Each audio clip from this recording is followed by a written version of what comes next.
Hello there, welcome to another Fort Triumph episode with Ringini Titan, and it's been a while since I had one of these. I think it's early August, with 12.0.1 I think was the update at the time. Well, now they have 0.13.0, and there's a fair bit in it. Now what I am going to do here is, in the background, I'm actually going to play through the first portion of the Goblin Invasion of the campaign game, up to the point where I rescue the fourth companion. There she is, inside in that cage on the world map. So Fort Triumph, for those people who aren't familiar with it, is a Steam early access game, and I would highly recommend it. It's a kind of a mixture of XCOM 4X exploration and role-playing kind of thing.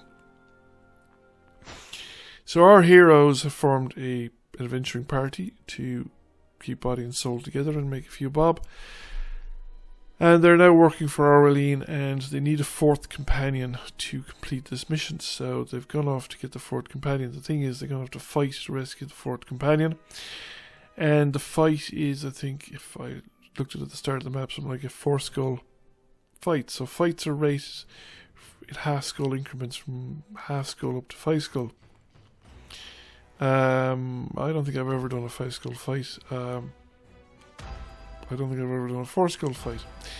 And in the current iteration of the AIs, they've been tweaking the AI steadily since this game came out. And I'm playing at legendary level these days.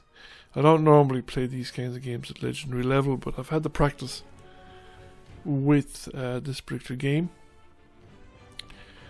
Though I still probably wouldn't have attempted to play at legendary level if I hadn't been encouraged by the developers to actually do so, and by others as well. So anyway, what exactly is going on? I don't want to go into too much detail following blow-by-blow accounts, because a lot of people who watch my videos have probably seen this already. However, we're trying to defeat the creatures here in order to basically get their treasure. And it's a 2-skull encounter, so it's 2 out of the 5, 10 really levels of difficulty. So it'd be 4 out of 10. So the point is that I used to be able to do a 3-skull encounter, and I mightn't do it reliably. I might need to reload it or restart the fight maybe once or twice, but I used to be able to do it. But now currently the AI is upgraded to the point where I can't. I lose characters, and that's bad, because you've invested a lot in these characters. You can't afford to lose them. You need all the levels and all the skills you can get in order to face up to the AI party the first time you run into it.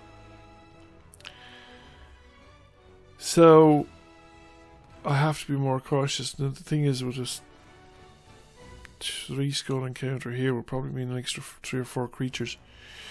And what happens now is, it used to be that they would cluster together and you could stun large numbers of them in the first turn, and keep large numbers of them stunned because they tended to gather around you. Now they tend to run away and not gather around you in convenient clumps, so that you can keep them stunned. So it's become much more challenging, both at the campaign and the skirmish level. However, it's, I think, more potent effect in the campaign game. I've actually had the experience, but I would have showed it. I'd love to have been able to show it, but NVIDIA Shadowplay was acting up and it didn't record it. Occasionally, NVIDIA Shadowplay, I'll switch it on, I'll activate the recording, it'll record for a second and then stop. And if I don't spot the message coming up because I get distracted or whatever, I don't necessarily see the little green recording icon down at the bottom corner of the screen. So I played through 20 minutes of the game or whatever, and and had the whole thing completed without it being recorded, because the AI beat me in a week. So day 5, week 1, the AI party arrives next to the cage where you're encounter on the world map, where you have to go and get your fourth party member. It interacts with that encounter, so that encounter disappeared, and then it attacked my party. So it had 5 leveled up AI party members against 3 of mine who were not as leveled up, because there were a fair few 3 skull encounters just around the immediate vicinity of my town, so I'd gone off wandering further afield to try and find encounters that I could win. And that's why it had taken me the 5 days, and I'd come back and the AI just blatted me aside, and that was it. Because once I lost, there was nobody in the town. I mean, I couldn't even recruit. Until you actually cleared this encounter, you can't recruit further heroes.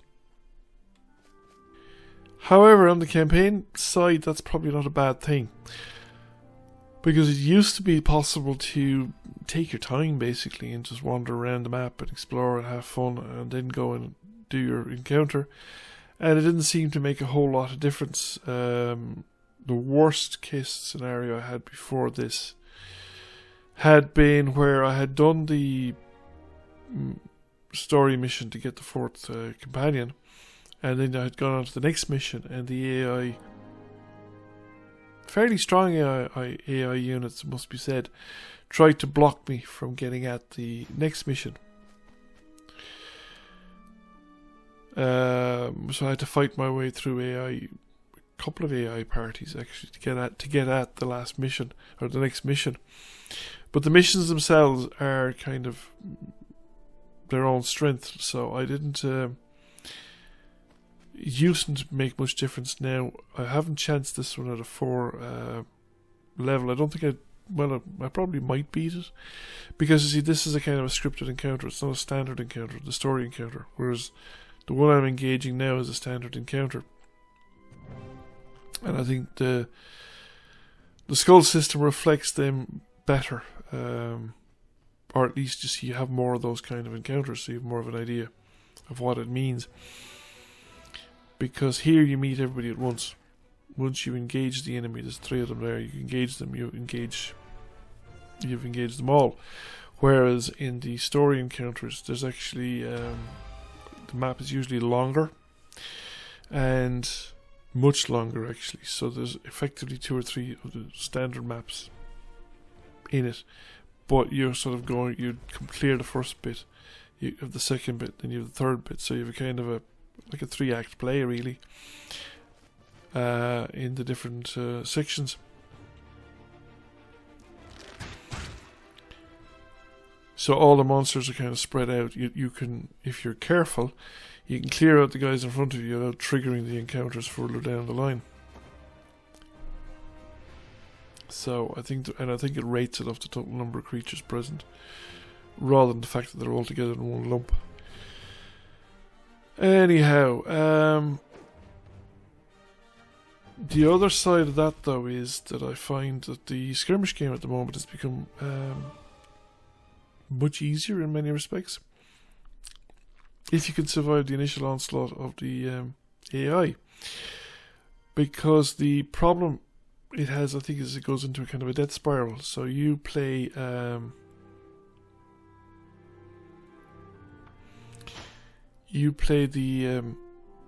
in the skirmish game, you play the same thing. You start out with a 3-person party, and you go and explore the countryside, level up, gather resources in order to build up your town. At some point in the early part of it, you'll run into the AI party, which is going to be quite strong, but it'll be 4 or 5 classed characters, and they will attack you somewhere out in the countryside. If you can survive that battle, if you can win that battle, or if you can manage to win, if you lose that battle but kill a couple of the AI heroes, then you have resources, you have further heroes back in your own castle, then you might actually survive. You'll win the game. You might survive the town battle. If you can beat the AI, you will definitely win the game, because by the time the AI is strong enough to attack you again, you'll have taken some, if you're smart, you'll have formed a second party. You'll probably split up your most experienced heroes with your less experienced heroes in order to level them up that little bit faster, so they can take on encounters slightly tougher than what they would otherwise be as a party with no prior experience, so that overall then your experience will grow faster.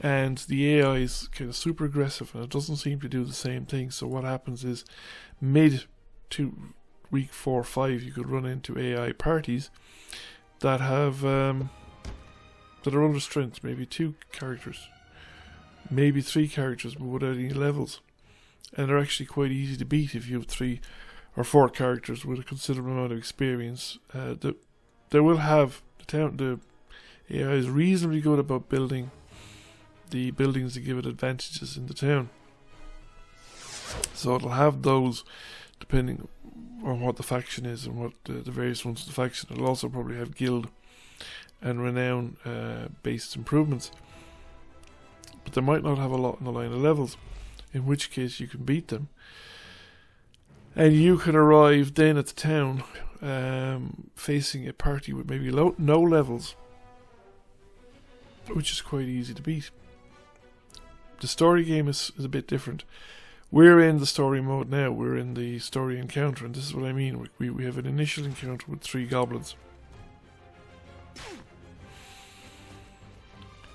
and as long as we didn't advance too fast and let the goblins come to us a little bit, we're not going to trigger the second phase of goblins, which is further up the road. Now, these maps have been changed since the previous iteration. Both the standard countryside map has been changed. As you can see, it's a similar look to the standard countryside map. I'm not sure if it's narrower than the standard countryside map, but the old woodland map used to be, and the original map for this encounter was wider. And the problem with the wider map was that the goblin archers in particular would go deep into the edges of the map on your flank and just kind of work their way around you. And the reinforcements, which are up there, you can just see the tip of one of them, but we haven't aggroed them in yet, would come along and also try and flank around you. So you were under fire from multiple directions. You were in a crossfire. If you weren't careful, you were in a crossfire. And sometimes even if you were careful, they got you into the crossfire. And the problem with being in a crossfire is that the cover only works from one side. The new iterations of these maps, both the countryside map and this map here, has fewer trees, and obviously it's got pillars and stuff like that as well, which weren't in the previous map. But it has a lot fewer obstacles that can be dropped on top of you. So all those trees are, that pillar as well, they're all kickable, or you could interact with physics, whirlwind or kicks or push arrow or whatever to topple them on top of the person hiding behind them. In a normal creature, that would cause severe injury, but it would also cause a stunning effect. In this case, your heroes are protected, and so are the AI heroes. They're going to be protected from stun. One strike by an environmental object is not going to cause them to get stunned. They need more than one hit. It's still possible to stun them, though. And of course, it's a huge disadvantage when you're stunned, because you're losing 2 action points worth of action. You only got 1 action point, and you can't take any, and you can't do anything offensive with that 1 action point. The closest you can do anything offensive is sometimes if you're in the right spot, you might be able to get a lift action in, which will trigger another character's attack of opportunity. There's also the fact that in these story element encounters, these chapter story encounters, that if you complete the objective, you don't have to kill every goblin on the map. You can just complete the objective, and you will. So we say excess goblins will just go away. The counter will end. So in this case, the objective is to get the key to the cage, but you can't get the key to the cage until you arrive at the cage and find out that you need to get the key for the cage. So the first objective is to clear out the goblins between you and the cage. Get somebody up to the cage and talk to the savage that's in the cage, and then you find out what it is you need to do in the second part. that will trigger the final stage of the encounter. So it's worth your while getting rid of all of these guys before you actually interact with the cage. So it just makes it a lot easier. And that's essentially where we're at now. We're just at that final stage. So I think overall the game is very strong. I mean, the story elements, there's bugs to be fixed, obviously, and there may be other tweaks that they want to do. But the story stuff seems to me to be pretty solid. It just needs the extra bits to complete the story so that you have a satisfying story arc, whatever the three or four whatever chapters that they're going to publish in the initial release will give you a story arc, and that will take you to some kind of satisfying conclusion, we hope. Now, I have an idea of what they're going to do based on the original story they have. I mean, they haven't they started out with a story, but it was very bare bones. And as they have sort of tackled each iteration of the story has gotten somewhat richer and more interesting, and some better sort of foreshadowing and things like that. Because if you have been following me all along, the last time we were in this location trying to rescue the savage, there was only one cage. Now there's two cages, and there's obviously a skeleton in one of them, and this is an interesting development. Why is there a skeleton in the cage? Are we supposed to release the skeleton? What's going on here? So we've got our paladin up to the thing, and we actually triggered the discussion with Krita Skullsplitter, and we find out why she's in the cage, and who the skeleton is. He's Steve. He starved to death, and then he got up and started all about the Nether spews forth, and the end is nigh. This is seems to be the limit of his conversation, though. So this, of course, is a big deal, because spontaneous resurrection of skeletons is not supposed to happen. What's going on? So obviously this is foreshadowing that there is something going on. Something has changed. Something in the world has changed, and this probably needs to be looked into at some point in time. So anyway, we just need to finish off the fight. So these guys just need to go, and I need to put Leandra in a position where we use the lightning. The characters in the campaign mode are level capped, so they can't take powers and skills that are beyond level 6. It removes the temptation, for instance, to just dawdle around or to create a maxed out character, so that you'd have the remaining chapters with a maxed out character, for instance, like a maxed out savage or something like that, which is utterly astounding. And the scripted encounters in particular break if you bring in a character like that into it.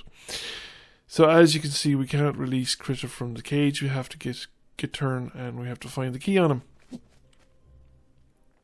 He is further along, and we haven't triggered him yet, but he's there. We just need to get everybody up into a position where they can support each other, and we can do overwatches and all this kind of stuff. All this good stuff, and push along, and I'm going to put brace, and there is. We've now triggered the final. So we have Gitturn Meangiggle, who is the first boss, you would say, you meet in these these campaign fights. So we have our little bit of a conversation and trying to find out, and obviously that I always thought it was funny that Krita incredulously mouths the word innocent. Doesn't quibble about the fact that she's a maiden. Anyway, it's just me, probably. However, we need to trigger. If we kill Gitturn and take the key off him, we have the objective done. We don't actually need to kill the other 3 goblins.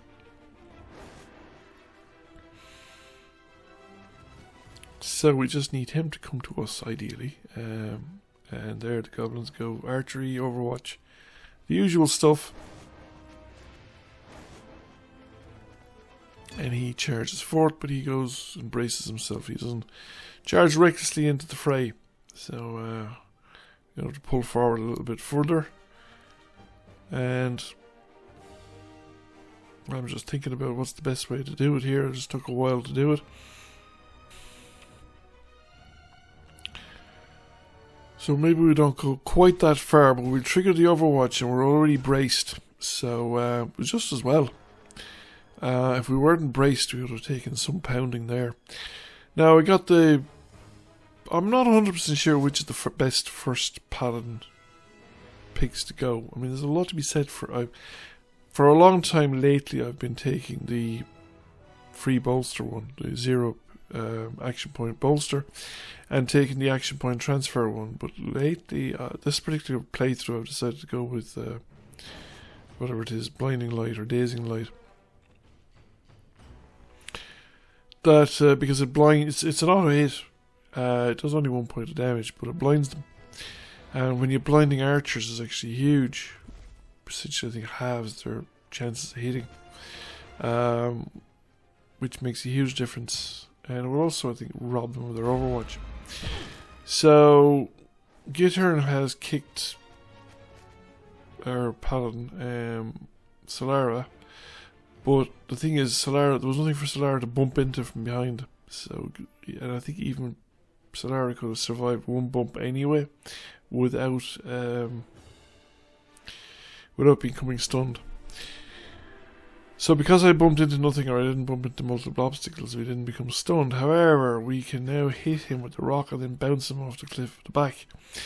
And he could survive being hit with the rock, but it's the bouncing, it's the second impact that actually got him stunned. And now that he's stunned, well, we're sorted really, because we just need to kill him. And we zap, and we just kill some other people as well, but that's just by the by. And now I need to get up there and get the key off.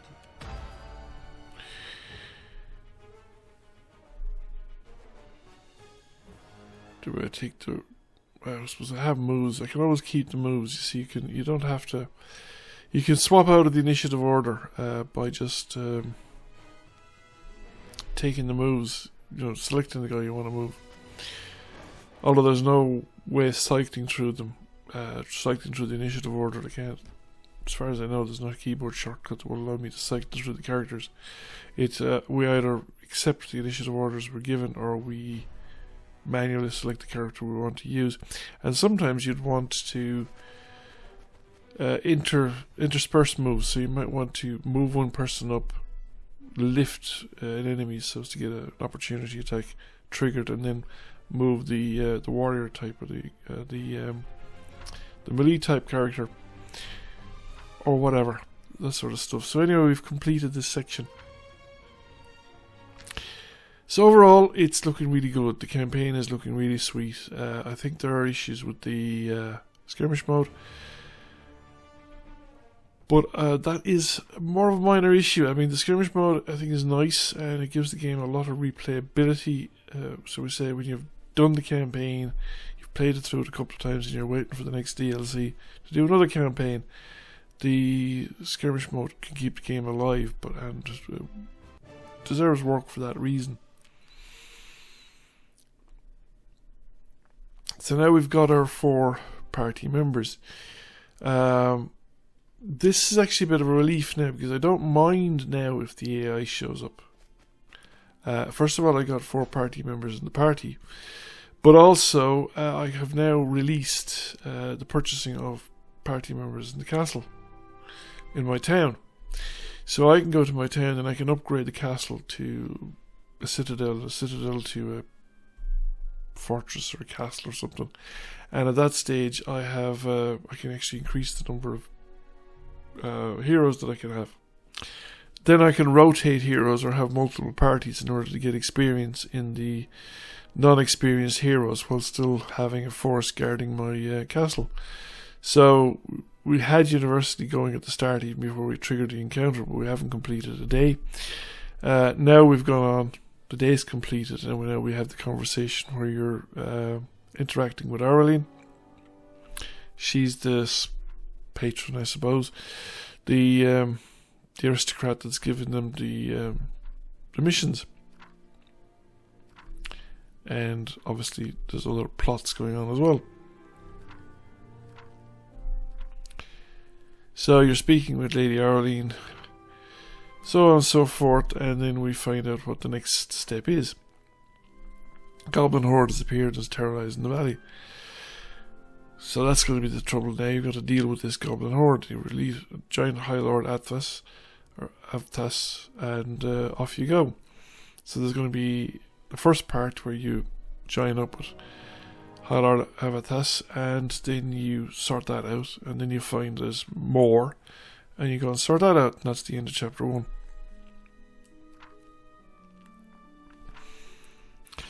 You have to do a certain amount. You will sort of be given the general direction, and generally the location of the next encounter will be revealed, like it is here, so you know it's in the same territory that you're already in. Although we haven't explored all of that territory, but you have to balance the amount of exploration you do with the possibilities the bad guys are also exploring, and they're getting treasure and toys and various other goodies, and they're upgrading their town, and they're upgrading their castle, and they're upgrading their units and their powers that their heroes can have. So you have to decide how much of this do you want to engage in. Thank you for watching. I hope you enjoyed the video. If you did, give it a like and a share. Feel free to comment. Ask any question you want. I might not be able to answer, but I'll try and find out. And if you have not already done so, please subscribe to the channel, because it really helps the channel out. Hit that notification bell. Bye for now. See you soon.